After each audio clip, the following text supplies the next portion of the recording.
Hi everyone, Jerry Bellini here. Welcome to the Little House in Pennsylvania. Today I'm coming to you from the kitchen because I'm going to be making granola, and I thought you might enjoy seeing the recipe and having a little visit with me. So I got the recipe from a person in our community. Thank you so much, LJ, for sharing the recipe with me. And she got the recipe from a book, and the book is Love Real Food. Yes. And she was telling me she was going to make granola a couple weeks ago. And I said, oh, could I have the recipe?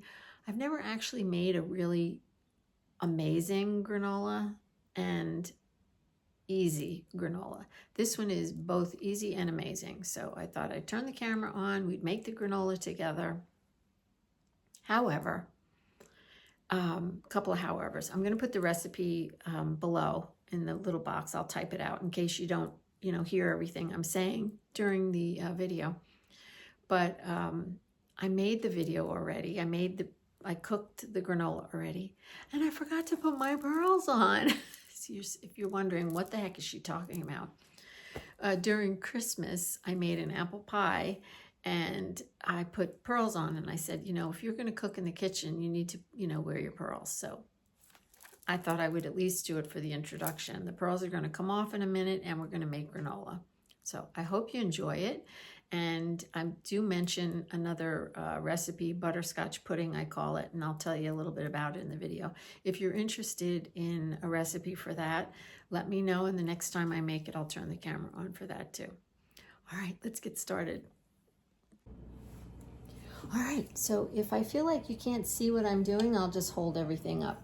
So let's start with the ingredients, and I tried to prep it a little bit so I wouldn't have to make this video too long. So this is actually 4 cups of the whole oats, and I recently found Bob's Red Mill carries oatmeal that has extra protein in it if you're interested in adding extra protein to your diet. The recipe calls for a teaspoon of salt, but I don't use a lot of salt in my cooking, so I used a half a teaspoon. And there is a teaspoon of cinnamon in here as well. So you mix the cinnamon, the salt, and the oats. Okay, just mix that around. So the next thing you want to add is nuts, and I mixed a variety of nuts together. So you want 1.5 cups of your nuts. I mixed up some walnuts, some pepitas, which are pumpkin seeds, some sunflower seeds, some pecans, and some almonds. And you want to chop them, but don't chop them fine. Just give them a rough chop. There, that goes in with your oatmeal, and you just mix it around. This is such an easy recipe, I can't stand it. All right, the next thing that goes in are your wet ingredients, and that would be 1/2 cup of coconut oil. And if your coconut oil is hard, like mine is, comes in these, mine comes in this container, just put it in the microwave for, I don't know, 30 seconds, and mine melted in 30 seconds. So I'm just gonna put that in there. And then 1/2 cup of, and I'm using maple syrup, but you can use honey if you prefer. I like the maple syrup. So let's use the same cup as the coconut.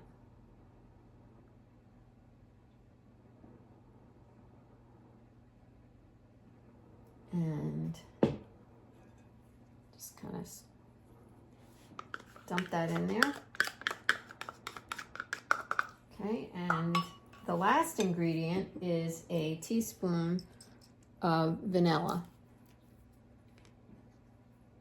My daughter, youngest daughter, Dina, started making her own vanilla. I would love to try that. But I get my vanilla from Trader Joe's. So there's a teaspoon there of vanilla. And that is it. That's it. Easy peasy. So now you just mix it. Just mix it. I start mixing it with my spoon at first, and then if you feel like you need to put your hands in there, I might not even have to. You can. Just mix it up really well. And I am going to take like an extra minute and mix it because you want everything to be well coated. And then you have, or I have a pan over here on my counter, and it has a piece of parchment paper on it. And it's probably the ugliest looking pan you ever saw in your life. I've had it forever. And it's the only pan I have. It's like a cookie. It's like a cookie sheet with sides. Well, it is a cookie sheet with sides, but it's a pretty big one. So I really am going to mix this for a minute or two. And then you dump it out onto the cookie sheet and spread it out. Now this granola isn't going to turn into like chunks. It's just going to be loose. And I can show you because I have a little bit left from the last time I made it. See, it's just loose. And I love it. I asked my friend, I said, my gosh, is this supposed to be in like a big chunk? And she said, no. She said, you don't want to break your teeth, do you? And she's so right. Anytime you eat that really hard food. So this doesn't seem to be, you know, a big, hard, chunky thing. I have been eating it like crazy. I gave a lot of it to my daughter, and I make this other thing. It's called butterscotch pudding. It really has nothing to do with butterscotch. It's butternut squash pudding, and if you're interested, let me know, and I know it sounds disgusting, but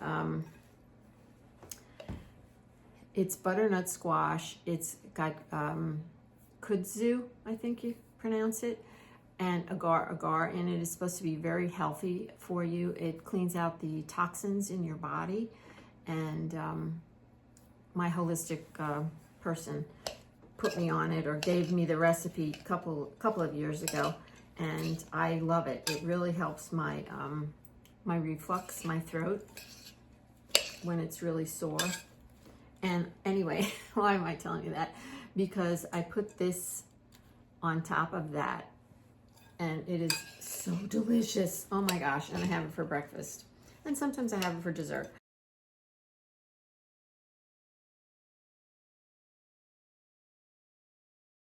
Okay, I think this is mixed well enough. Let me show it to you. It's glistening. You see it? It's glistening. So now let me turn you around. Hold on. Okay, there's my disgusting pan, and it's got parchment paper on it. And yeah, you're just going to dump this out. Try not to move the parchment paper. Oh my gosh, I can't tell you. I wish you were here. If you could smell this. It smells amazing.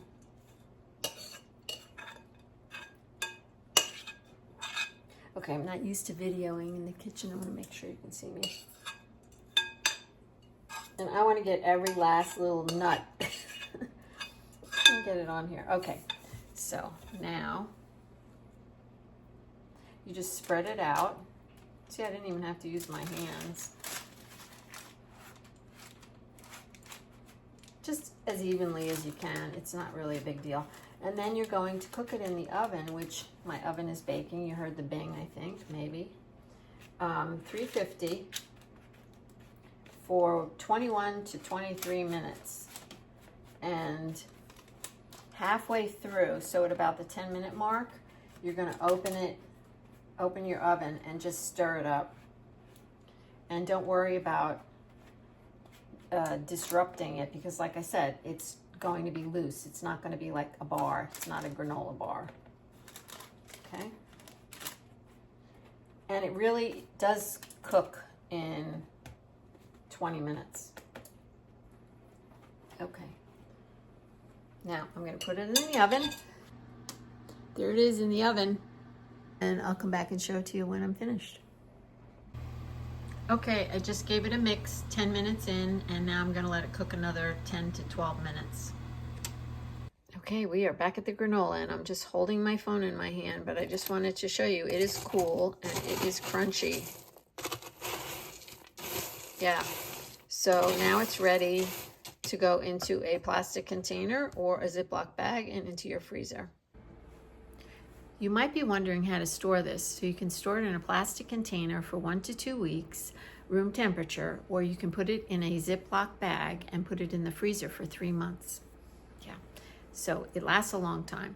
I will type out the recipe and put it in the description box below if you didn't catch it all during the video.